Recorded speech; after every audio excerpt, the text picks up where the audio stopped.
Olá pessoal, hoje eu vou falar um pouquinho sobre a perversão a partir de um conto do Alberto Moravia chamado Trapaceiros Trapaceados.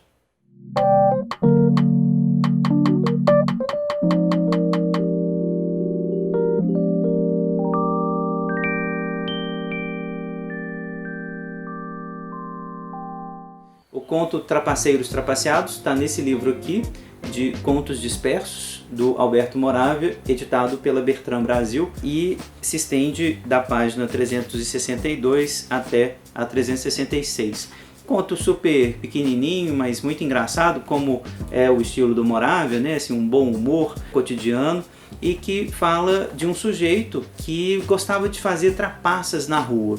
Esse sujeito que pega, por exemplo, uma caneta e fala que está passando muita dificuldade, é uma caneta de ouro, que era a única coisa que ele tinha, a última coisa que ele tinha, precisa vender essa caneta de ouro valiosíssima do avô, e aí engana o outro sujeito, que obviamente se vale da precariedade dele, que está ali falando que está precisando do dinheiro, e compra essa caneta de ouro por um valor muito menor do que ela vale efetivamente. Então a estratégia dele é sempre essa, desse trapaceador. Ele se vale do desejo do outro trapacear para justificar a sua própria trapaça. Então naquele jogo de cartas, por exemplo, para adivinhar qual carta que é efetivamente a carta virada, ele faz uma marquinha numa carta e aí ele faz com que o outro enganado veja essa marquinha, e o outro enganado que está vendo a marquinha na carta não fala da marquinha e diz: pô, mas com a marquinha aí na carta eu vou conseguir adivinhar. Mas só que ele não fala para o trapaceador, ou seja, o trapaceador ele se vale do desejo do outro trapacear também para ganhar dele aquilo que ele quer. Então, justamente por não falar dessa marquinha, o sujeito vai lá, tenta adivinhar, mas nesse entretempo o trapaceador já trocou a carta, se valendo justamente desse desejo de todo mundo trapacear também, de ser perverso também. Então ele vai dizer com todas as letras: para trapacear, por mais estranho que isso lhe pareça, é preciso encontrar um outro trapaceiro. Mas a trapaça não é tão boa como quando nos deparamos com um outro que quer também nos enganar. A gente trapaceia melhor com aquele que quer nos enganar. Mais adiante ele vai dizer: todos trapaceiam, mas entre eles e eu há esta diferença. Sei que não há pessoas honestas no mundo e eles se iludem pensando que há.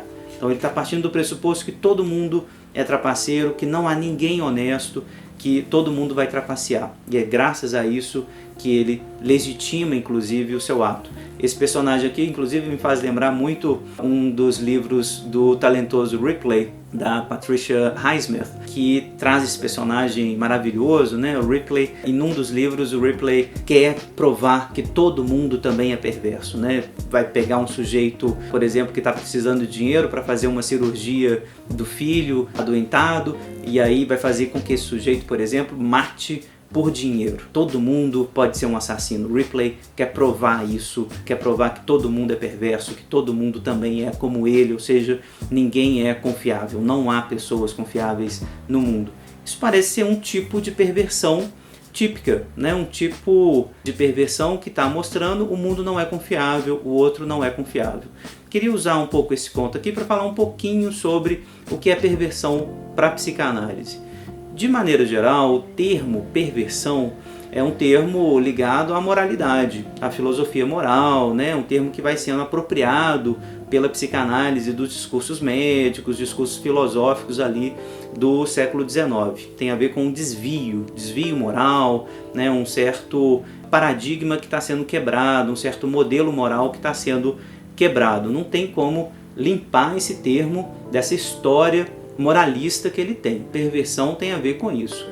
Nos 3 ensaios sobre a sexualidade infantil, esses 3 ensaios escritos em 1905 e modificados por Freud até 1925, 27, Freud vai fazendo modificações nesses 3 ensaios, ou seja, quase que a obra dele inteira ele vai reeditando esses 3 ensaios, porque ele estava muito interessado em pensar como que a sexualidade infantil ela é modelo para a perversão.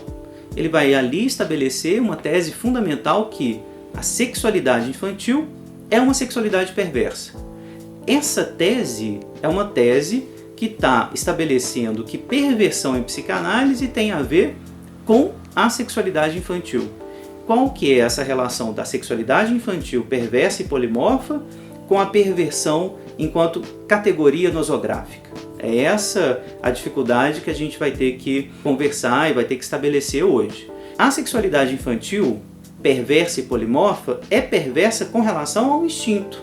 Então, ali onde deveria haver um instinto, principalmente um instinto sexual, que deveria ser regulado pela heteronormatividade, a reprodução, ali onde deveria haver esse instinto, apareceu a sexualidade infantil. Prazer oral, prazer anal, prazer de olhar, de ser visto, de ser tocado, de abraçar, de beijar. Toda essa sexualidade infantil que perverte o instinto. Pervertere é tirar da via, tirar do caminho. A sexualidade infantil, ela retira o sujeito ali do caminho para onde o instinto a levaria. Não temos instinto sexual, não temos instinto de sobrevivência, não temos instinto de maternidade, não temos instinto. Isso está pervertido pela sexualidade. Então, a sexualidade perversa e polimorfa, porque ela tem várias formas, não é?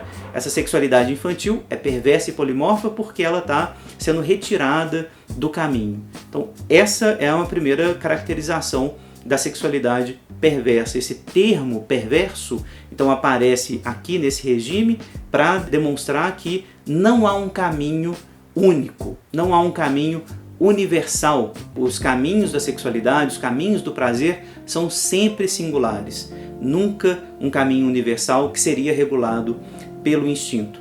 Como é que a gente passa dessa posição da sexualidade perversa, que está presente em todos nós, para perversão propriamente dita, para essa categoria aqui do conto do Moravia, né, dessas perversões mais violentas que a gente tem notícia, aí sim do ponto de vista mais moralista? Ora, a sexualidade infantil é uma sexualidade que tem que ser recalcada, uma sexualidade que ela é parcial, é uma sexualidade que está ligada ainda a um sujeito que não está plenamente constituído, um sujeito que é o conjunto de suas sexualidades perversas e polimorfas. O sujeito ainda não está integrado em torno de um eu. Essa sexualidade, então, perversa, multiforme, tem que ser recalcada. Um exemplo notável disso é o sadismo, por exemplo. Parte da sexualidade infantil, perversa e polimorfa. Não há nenhuma razão instintiva para haver sadismo. O sadismo é algo que tem a ver com prazer, com um prazer não regulado pela natureza. Não existe sadismo na natureza propriamente dito, né? O sadismo, que é o desejo de dominar o objeto, de humilhar, de fazer em pedaços o objeto pelo simples prazer de fazer isso não existe no campo da natureza. Um exemplo notável, então, é o sadismo, que tem que ser reprimido, que tem que ser recalcado. Se isso não é recalcado, isso se torna perversão efetiva. Aí sim, perversão no sentido agora da categoria nosográfica. Sadismo que estava presente ali na sexualidade infantil como mais um dos elementos do regime de prazeres da criança, que tomou a frente, que regulou, por assim dizer, todo o sujeito em torno de algo que era parcial. Ao invés de integrar num todo, essa pulsão parcial, ela tomou a frente e começou a regular o sujeito. Então essas grandes perversões, o sadismo, o fetichismo, voyeurismo, o masoquismo, todas essas grandes perversões parecem ser essas desregulações da pulsão parcial. A pulsão parcial, ela desregula esse regime que deveria ter sido tomado, organizado em torno da genitalidade, de uma genitalidade que fosse organizada pelo código sexual genital, principalmente aquele código ligado à heteronormatividade, que iria mimetizar o instinto sexual propriamente dito. Isso está posto como a normalidade, essa genitalidade heteronormativa que visa a reprodução, ou seja, que não é muito desregulada por essas perversões infantis. Quando o sadismo avança muito, fetichismo, voyeurismo, exibicionismo, todas essas perversões avançam demais e desregulam esse código, a gente tende a caminhar para a perversão. E na perversão, o que acontece? Se o sujeito está regulado pelo parcial, o objeto também se torna parcial. O sádico, por exemplo, toma o seu objeto como objeto de dominação, apenas. Então o objeto, ele é desprovido da sua alteridade, da sua inteireza, da sua integralidade, para que ele se torne apenas o meu objeto de prazer sádico. Então, na perversão, o que caracteriza a perversão propriamente dita é a recusa da alteridade do outro, da singularidade do outro, da subjetividade do outro. É isso que é recusado na perversão. Para o sádico, o objeto é apenas e tão somente objeto do meu prazer, objeto para eu dominar, objeto para eu destruir. É isso que interessa para o sádico. O masoquista, a mesma coisa. O objeto é apenas aquele que me domina, apenas aquele que me destrói, apenas aquele que me humilha. A minha relação com o outro passa necessariamente por aí. Não pode passar por outro lugar. Então o perverso, ele tende a fazer com que aquilo que deveria ser parcial, que deveria ter sido recalcado, fique na proeminência da organização de toda a minha vida libidinal, de toda a minha vida psíquica. O neurótico, ao contrário, ele tende a recalcar essas perversões infantis. Todos os neuróticos vão ter essas perversões infantis. Um pouquinho de sadismo, um pouquinho de exibicionismo, um pouquinho de voyeurismo, um pouquinho de masoquismo. Todo mundo vai ter um pouquinho. A grande questão é que o perverso perde essa integralidade, né? Isso não é reprimido, e uma dessas parcialidades toma a frente, organiza a vida como um todo, e isso tem consequências para o objeto. O objeto também ele fica parcializado, ele continua parcializado. No fetichismo, por exemplo, o objeto ele só pode ser reconhecido marcado pelo fetiche. Eu não reconheço o objeto como objeto inteiro, ele não entra na minha relação de prazer se ele não for devidamente colocado um anteparo, né, que é o fetiche, para que eu possa me relacionar com ele. No caso dessa perversão do personagem aqui do Alberto Moravia e do Ripley, né, o personagem da Patricia Highsmith, esses perversos que tratam o outro como trapaceiros em potencial, né, o outro nunca é confiável, o outro sempre é perverso também, ele sempre vai querer me enganar. Existe uma relação de sadismo aqui que está posta, que necessariamente é aquilo que me organiza com o outro. Para esse tipo de perverso, o sadismo é o grande organizador social. Eu não confio no outro, eu não posso esperar nada de bom do outro, porque o outro sempre vai querer me enganar. Então, eu só vou querer enganar o outro, eu só vou querer humilhar o outro, eu só vou querer também roubar aquilo do outro.